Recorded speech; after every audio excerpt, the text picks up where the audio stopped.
don't want to be making the AHL salary. I'm sure I don't know what the deal works out to in terms of his AHL salary, because that's what the two-way part's kind of all about, right? It's possible. I would have to go and double check, and I probably should have, but it would take me a little bit longer to figure it out. But it's possible that he still have 2 years left of waiver exemption, and then year 3 he would have to pass through waivers, and it's more likely that a team lets him slip if he's on a one-way deal with guaranteed NHL money as opposed to a two-way deal.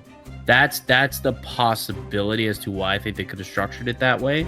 Again, I would have to check and see how many more years of waiver exemption he has on his deal, but that is something that I know they've done in the past, and it's worked out. I believe they did the same thing with Joseph Woll a couple of years ago. Now, Woll ended up obviously becoming a really good goaltender, and they never had to send him down on waivers, but that was kind of the thought process when they made that deal originally.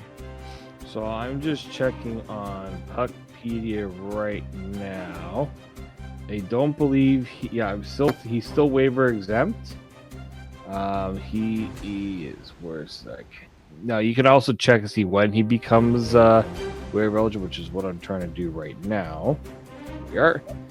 So I think he still has one. He's exempt for 3 of 4 seasons. I think he has one more season where he is waiver exempt. Well, that could be this year, and then next year he's also waiver exempt. Yeah. So the way it works is that you have 4 seasons where you're waiver exempt. Mm-hmm. So for him it's either 1 season or 54 NHL games. So I believe as soon as this year is done and he's on a NHL deal, he's no longer going to be waiver exempt. So this year there's not really as much pressure for him to be a full-time NHLer, but come the second and third year of the deal, there's going to be a bit more urgency for him to show, especially if he wants to be on the Leafs. Well, he this year the crease is locked in, right? Yeah. But moving forward, right, he'll have an opportunity to compete. If Anthony Stolarz doesn't sign an extension with the team, and they decide, okay, let's see what Hildeby has, the Hildebeest, I guess he'll have an opportunity at that point. But yeah, so we'll see what happens when it comes to Dennis Hildeby. 73 career games in the American Hockey League. He's got a .253 goals against and a .909 save percentage with 6 shutouts. He has played in 6 NHL games where he's got a .333 goals against and a .878 save percentage in those games at the NHL level. But he does have a chance to play NHL games this year. As of now, is he not penciled in as the Maple Leafs number 3 goalie? They haven't replaced Matt Murray. They haven't brought in that veteran, a Michael Hutchinson type of guy.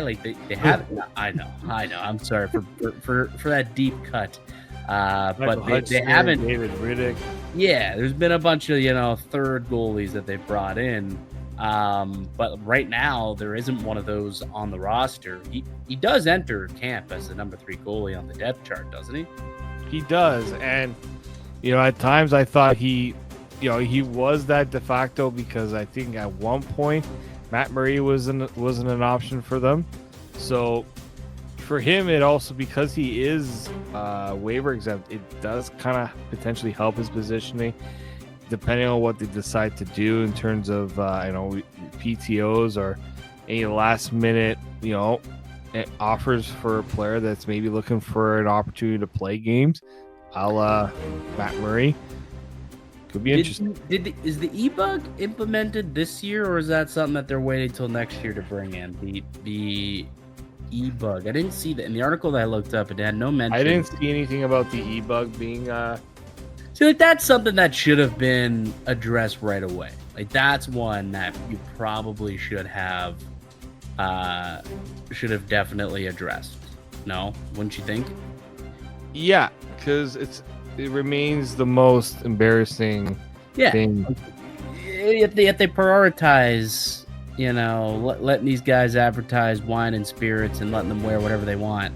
Meanwhile, they'll continue to have U of T goalies play games or Zamboni drivers play real National Hockey League games. The priorities for this league sometimes really does make me shake my head. But that being said, I do wonder, like, you talk about him being the number 3 goalie on the team. I wonder if they do go to the PTO for a goalie potentially this year. Why don't we actually take why don't we take some time? So I want to take a look at the goalies who are available. So why don't we take some time? We can come back with a Friday 5-pack of 5 potential PTO goalie options for the Maple Leafs. I know there's a couple of goalies still out there. Maybe there's maybe even there's a trade that could be made around the league. But like 5 possible options where the Maple Leafs could add a depth goaltender. Sounds like a Friday 5-pack, if you ask me. But that is something that we could do in a couple of days. But any final thoughts on the Hildeby signing before we get out of here? I mean, I know the Leafs prospect pool doesn't get a lot of love, but like I see the goalies that they have in the system. I said, if they develop right, it could become a really good position of strength that this team has not had. Remember, we talked so much about this team not being able to draft and develop a goalie. That was kind of one thing that maybe under Kyle Dubas that in the Shanahan era that kind of changed, right? That ability to go out and not having to go and spend assets to get a goalie, right? Think about the Jack Campbell trade, the David Riddick, not having to go and spend assets to go get a goalie. It'd be nice to do what other NHL teams do and develop it in-house. Yeah, I still want to see those draft picks, have success at the NHL level. Yep. So although, yes, Akhtiamov and Pexa and Dennis Hildeby, it's like, okay, we like what they got. There's some potential here. I do want to see them actually have some success at the NHL level before I, credit Kyle Dubas and company for developing some goaltenders here. Because keep in mind, Joseph Woll was not a Dubas guy. He was drafted in 2016. So depending on Mark Hunter. Would have been, like Mark Hunter, Lou Lamoriello days, technically. Sure. So none of these guys have yet to establish themselves in the NHL. But yes, it does look like there are some goalies in the pipeline at the very least that you could be excited about. Dennis Hildebee's at the top of the list for goalies of the pipeline. Still fairly young, just 24 years old. Big body, 6'7", 230 pounds, very athletic. We'll see what he can do and what'll be considered his second full season in North America. Yeah, coming up this year. All right, that'll do it for us here today on the podcast. I'd like to thank you all for listening and supporting the show. You can subscribe to the Locked On Leafs podcast on all platforms and receive daily Leafs content. Follow myself at Mickey_Canuck. Follow Dave at _Morisuti. And follow the show as well at Locked On Leafs. We'll be back with another episode for you on Friday. Until then, keep locked right here on Locked On Leafs.